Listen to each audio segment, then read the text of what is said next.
अभी हाल ही में उत्तराखंड के हरिद्वार और ऋषिकेश से मंदिर में ड्रेस कोड जारी करने की खबर आई थी, जिसमें भारतीय परंपरा और संस्कृत का हवाला दिया गया था। यूपी में भी कई जगहों पर मंदिरों में ड्रेस कोड रखा गया है। अब एक नया मामला दिल्ली से सटे गाजियाबाद से आया है। यहाँ की सेक्टर 23 संजय नगर में हनुमान मंदिर में आने वाले भक्तों के लिए पहनावे को लेकर अनुरोध किया गया है। मंदिर के बाहर एक बोर्ड टंगा देखा जा सकता है, जिसमें साफ साफ लिखा है कि मंदिर परिसर में पूजा अर्चना करने के लिए आने वाले भक्तगण पूरे कपड़ों में आएं। मसलन मंदिर में आने वाले लोग छोटे कपड़ों से परहेज करें, जिसमें हाफ पैंट, स्लीवलेस ड्रेस और स्कर्ट पहनने पर मनाही रखी गई। मंदिर ये वो शब्द है जिसका नाम जो वहां पे आते ही आस्था खुद ब खुद जग जाती है, लेकिन कई लोग मंदिर में भी आधे अधूरे कपड़े पहन कर आते हैं, मसलन हाफ पैंट पहन कर आते हैं, स्लीवलेस कपड़े पहन कर आते हैं। तो ऐसे में मंदिर कमेटी ने ये तय किया है कि जब भी आप पूजा अर्चना के लिए मंदिर में आएंगे तो आप पूरे कपड़े पहन कर आएंगे। तस्वीरें आपको दिखाना चाहूंगा। राजनगर सेक्टर 23 का ये मंदिर है और इस मंदिर के बाहर ये लगा हुआ है सादर अनुरोध। मंदिर समिति में सभी भक्तों से अपने मंदिर में पूर्ण वस्त्र पहनकर पूजा करने हेतु पधारने की आकांक्षा रखते हैं। सादर निवेदन है कि मंदिर में हाफ पैंट, निक्कर, स्लीवलेस, टी शर्ट, तौलिया आदि पहनकर पूजा करने का भारतीय संस्कृति हेतु उचित नहीं होगा। इतना ही नहीं, मंदिर के अंदर भी आपको इसी तरह का अनुरोध देखने को मिल जाएगा। जो भी ड्रेस कोड नहीं मानेगा उसके लिए मंदिर के अंदर आने में मुश्किल हो सकती है। मंदिर समिति ड्रेस कोड जारी करने के पीछे माहौल खराब होने की बात कह रही है। सभी से सादर सहयोग। ये देख सकते हैं, यहाँ पर फोटो भी यहाँ लगाई हुई है। मंदिर के अंदर की तस्वीरें आपको दिखाना चाहूंगा कि किस तरह की तस्वीरें यहाँ पर हैं। यहाँ भक्त आए हुए हैं अपने अपने इष्ट देवताओं की पूजा करने के लिए और तमाम यहाँ भक्त हैं और जो मंदिर के ट्रस्टी हैं उनसे ही बात कर लेते हैं। सर, आपने जो जिस तरीके से यहाँ चस्पा किया है नोटिस, इसके पीछे की असल वजह क्या है? नोटिस नहीं है, आग्रह है, अनुरोध है। क्योंकि हम ये चाहते हैं कि मंदिर में परंपरागत रूप से गरिमा के साथ वस्त्र पहन के लोग आए। पिछले कुछ दिनों देखा गया है कि कुछ लोग जो है, क्योंकि उनको जानकारी नहीं थी, आधे मतलब हाफ पैंट पहन के आ गए, स्लीवलेस स्कर्ट पहन के आ गए, कुछ तौलिया बांध के आ गए, तो मंदिर की गरिमा खराब हो रही थी। हालांकि मंदिर समिति के लोग ये भी बता रहे हैं कि कपड़ों को लेकर जारी नोटिस को गंभीरता से लिया गया है, जिसका असर भी दिखाई दे रहा है। बहुत अंतर पड़ा। जैसे पहली बार अभी मंगल था, इस मंगल पर हमने तुरंत ये लागू किया। हमने लोगों से, जो काफी लोग जिनको जानकारी नहीं थी, पहन के आए हाफ पैंट, तो उनको हमने कहा तो तुरंत चले गए और घर से फुल पैंट पहन के आए। बिल्कुल चले गए, फुल पैंट पहन के आए। मंदिर प्रांगण की मैं तस्वीर आपको दिखाना चाहूंगा। मंदिर प्रांगण के भी अंदर सादर वही लिखा हुआ है, सादर अनुरोध। ये कोई नोटिस नहीं है, सिर्फ एक अनुरोध किया जा रहा है कि आप भक्ति के लिए यहाँ पर आ रहे हैं तो कृपया पूरे कपड़े पहन गए। माता जी, आपसे जानना चाहूंगा, सही निर्णय है ये? हाँ जी, बिल्कुल सही है ना? हाँ, बिल्कुल सही भाई। आओ मंदिर में तो सही से आओ। मंदिर में आने वाले भक्त ड्रेस कोड को अच्छा बताते हुए मंदिर समिति के फैसले को सही ठहरा रहे हैं। अब ड्रेस कोड की खबर आने के बाद सोशल मीडिया पर भी खबर तैर रही है, जिसका विरोध भी देखा जा रहा है।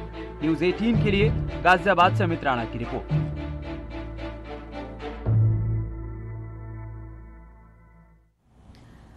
और वहीं भारत नेपाल बॉर्डर से जुड़े बहराइच में धर्म परिवर्तन का काला कारोबार धड़ल्ले के साथ चल रहा है।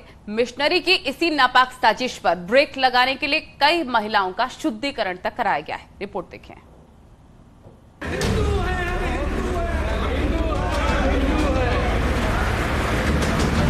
भारत नेपाल सीमा पर बहराइच के इस मंदिर में पूरे विधि विधान के साथ एक नहीं कई महिलाओं का शुद्धिकरण करके उन्हें हिंदू धर्म में वापसी कराई गई।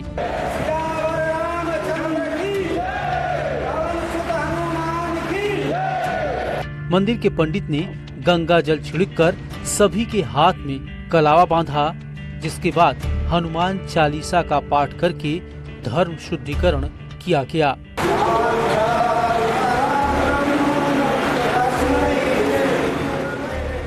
कहा जा रहा है कि ये लोग ईसाई मिशनरी के नापाक जाल में फंस गए थे।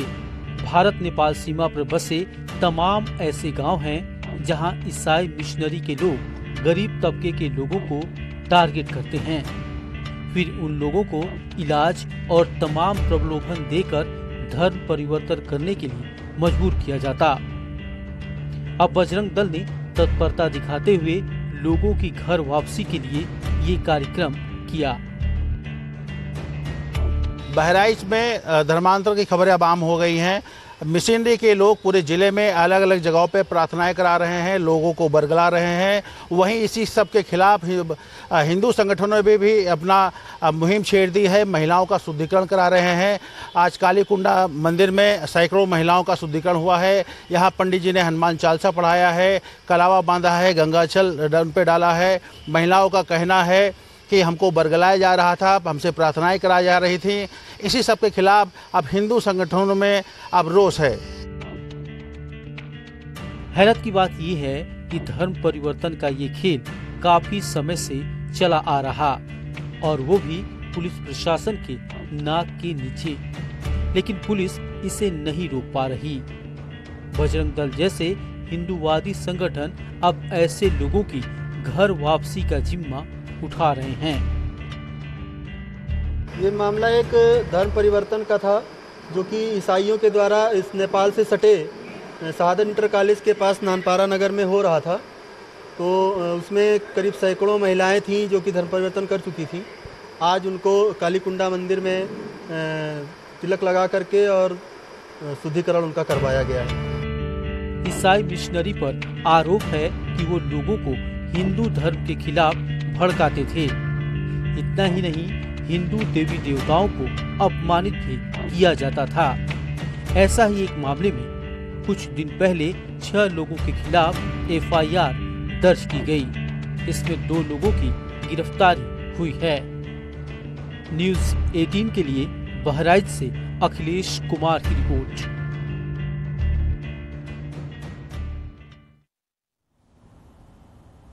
मुरादाबाद में एक मुस्लिम लड़की के हिंदू युवक के साथ दिखने पर हंगामा खड़ा हो गया। कुछ मुस्लिम युवकों ने उसके साथ अभद्रता की, उसे बहुत बुरा भला कहा। आपको रिपोर्ट दिखाते हैं। हाँ, कौन हो आप इनकी? ये मेरा फ्रेंड है। तो आपको पता नहीं है आज के टाइम में क्या चल रहा है? क्या? अरे इससे क्या? अरे इससे उससे क्या कह रही हैं आप? ये बताइए। हाँ, कराइए, घर पे बात कराइए, कराइए घर पे बात। कैसे बात कर रहे हो? आपको आज का माहौल नहीं चल रहा है, दिख रहा है? अरे भैया, क्या भैया, क्या भैया? ये फ्रेंड आप लोग, अबे आप लोगों ने इतना गंदा कर रखा है मुसलमानों को। तो आप मुरादाबाद में सड़क पर रोककर बुर्का पहने मुस्लिम लड़की के साथ ये दुर्व्यवहार किया जा रहा है। मुस्लिम लड़की के हिंदू लड़के के साथ दिखने पर ये खुलेआम तमाशा किया गया।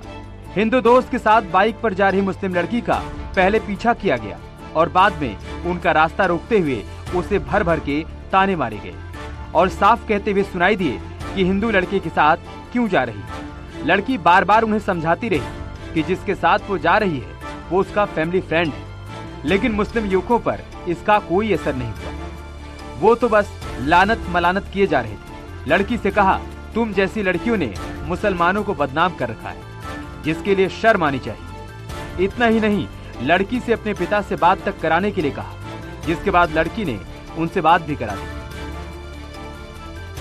इतना गंदा कर रखा है मुसलमानों को, तो आपको शर्म आनी चाहिए। अरे मुझे शर्म क्यों आएगी जब मैं क्यों? मैं बात कराओ पापा से। हद हो गई भैया, पहले पूरा हाँ, बात कराओ। कोई दिक्कत नहीं है, मैं करा दूंगा। मोहल्ले का और भैया को भी पकड़ सकती हो, मुसलमान भी तो भैया बना सकती हो किसी को। घर से आ रहा था। घर से मैं कब से देख रहा हूँ, फाटक से देखता आ रहा हूँ आपको। मैं आपका पीछा कर रहा हूँ फाटक से। मैं बताइए, कुछ गलत देखा वीडियो में? कुछ बराबर बात करता आ रहा है, वो हंसता हुआ था आपका। कैसी बात कर रही है आप? 10 बार वीडियो बनाई है मैंने आपकी। मतलब कुछ और? अरे आप लोग ये बताओ तुम। हाँ, बात कराओ पहले मेरी, लाओ बात कराओ। कौन है भाई आपकी? कौन ही है? ये दोस्त है। अच्छा, अरे घर जानता, भाड़ में जाए घर।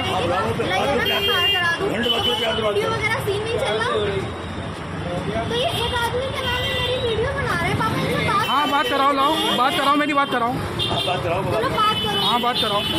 अरे हाँ, बात तो कराओ मेरी। पिता से बात कराने के बाद भी मुस्लिम युवक लड़की को जलील करते रहे। बीच सड़क पर काफी देर तक इसी तरह हंगामा होता रहा।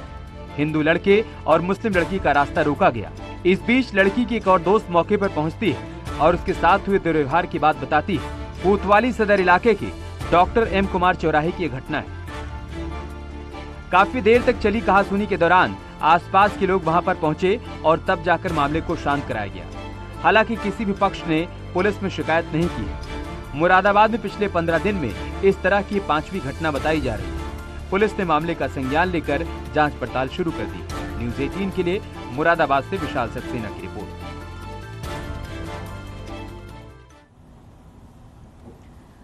और उत्तराखंड में पिछले कुछ दिनों में नाबालिग लड़कियों को मुस्लिम युवकों के द्वारा बहकाने के मामले लगातार सामने आने के बाद प्रशासन काफी अलर्ट हो गया है। इस बीच साइबर माध्यम से इस्लाम की तरफ झुकने का पहला सनसनीखेज मामला देहरादून से सामने आया है। रिपोर्ट देखिए।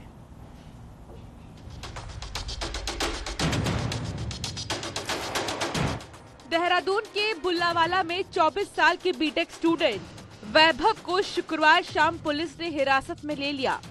वैभव पिछले कुछ समय से घर पर ही रह रहा था और उसका ज्यादातर समय लैपटॉप और मोबाइल के साथ बीत रहा था। पिछले कुछ दिनों में ऐसा हुआ, उसे देखकर उसके घर वाले हैरान रह गए। वैभव इस्लाम की बात करने लगा, नमाज पढ़ने लगा और आसपास रहने वालों को भी इस्लाम से जुड़ने के लिए कथित तौर पर प्रेरित करने लगा। वैभव के पिता की शिकायत पर पुलिस ने उसे अरेस्ट किया है। जानकारी के मुताबिक बीटेक स्टूडेंट वैभव डार्क वेब में बिटकॉइन ट्रेडिंग करता था। वहीं से वो इस्लामी शिक्षकों के संपर्क में आया और फिर पूरी कहानी बदल गई। आसपास किसी के मित्रता तो नहीं हो गई या कोई धार्मिक गुरु तो इसके संपर्क में तो नहीं आया, किस तरह से हुआ? तो जो जानकारी कुछ आसपास से पता चली है तो वो ये पता चली कि वो घर से बाहर निकलता ही नहीं था। ऑनलाइन ही उसकी क्लासेस चलती थी, कोचिंग क्लासेस चलती थी।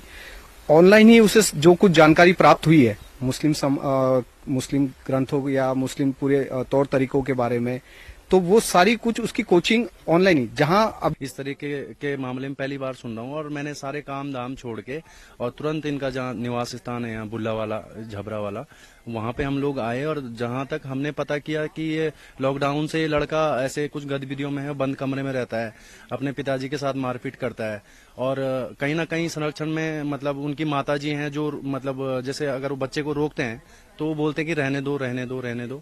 तो मैं ये कहूँगा कि माँ बापों का सबसे बड़ा रोल होता है। पुलिस ने फिलहाल वैभव के मोबाइल, लैपटॉप, सरीखे गैजेट्स को फॉरेंसिक जांच के लिए भेजने का फैसला किया है। पुलिस का कहना है कि वैभव डिप्रेशन का शिकार था और शायद इसी वजह से वो बहक गया। बिजलवान सनौ श्री कृष्ण बिजलवान, ये 24 वर्ष के नवयुवक है और ये डोईवाला में जो गढ़वाली कॉलोनी है वहाँ का रहने वाला है। ये विगत 3-3.5 साल से इसका जो एक एबनॉर्मल बिहेव इसके परिजन ने ऑब्जर्व किया है और ये अपने कमरे तक सीमित रहता है परिवार में भी। इसलिए इनके परिजनों ने स्थानीय पुलिस को इन्फॉर्म किया। हमारी एक संयुक्त टीम ने आज इनसे पूछताछ करी और पूछताछ करने पर जानकारी मिली कि वास्तव में ये डिप्रेशन के शिकार है और ये इसका इस्लामिक धर्म के प्रति इसका आकर्षण रहा है। पूरा मामला जब संज्ञान में पुलिस के आया, पुलिस ने युवक को हिरासत में लिया। पर ही अभी भी पुलिस उस युवक से पूछताछ कर रही है और पुलिस ने उस युवक के जो लैपटॉप और मोबाइल को भी अपनी हिरासत में लिया और उसकी भी छानबीन कर रही है। बताया जा रहा है कि युवक कहीं न कहीं साइबर जो जिहाद के चंगुल में फंसा और इस्लाम को कबूल कर बैठा। कैमरा सहयोगी संदीप के साथ में सत्येंद्र बर्तवाल, न्यूज़ 18 डोईवाला। और यहाँ रुकेंगे एक ब्रेक के लिए, जल्द हाजिर होंगे।